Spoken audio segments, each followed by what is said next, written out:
Michael and Tissie here. Day 4 is about exposing the lies. This is really just false beliefs that we may have grown up believing about ourselves, whether it came from a childhood experience or even later in life. But Tissie, how long have we been doing this practice? I would say it's been about 13 years now. 13 years.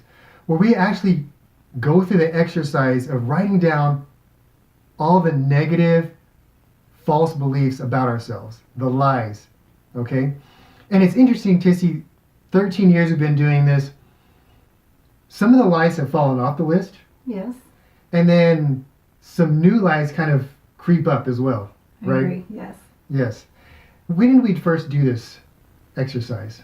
I remember it probably was about 13 years ago. It was a little bit different than the actual writing down, but we went through a process called theophostic prayer. And I remember that's the first time we really heard about exposing the lies that we believed about ourselves.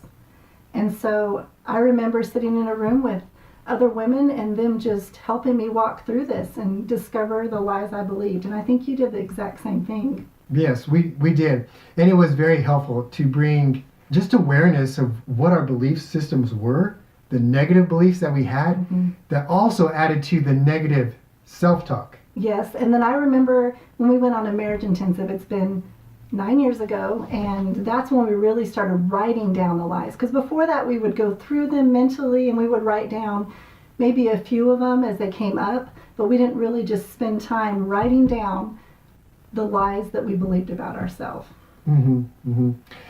And during that process, Tissie, I really discovered that my number one false belief about myself is that I was a failure.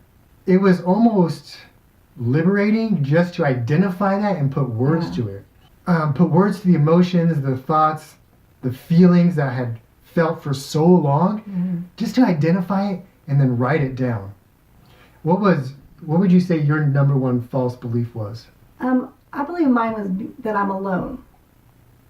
That really there's nobody else, that not even God, but I was just all alone. And like you said, writing that down was powerful.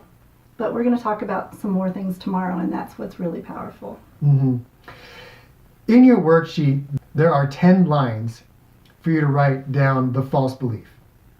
Now, if you're doing this on a notebook, you can do that as well. You're not limited to only writing down 10 false beliefs. In fact, I encourage you to write as much as you can. Even if it's 2, 3, 4, 5, 6, even 10 pages of lies, write it all down, get it on paper, just get it out of you, right? Yes, I agree. It is important, though, when you're writing it, to skip a line between each false belief. Because tomorrow's exercise, we're going to take these lies, these lists of false beliefs, and add something to it, okay? So skip a line between each one, and we'll see you tomorrow.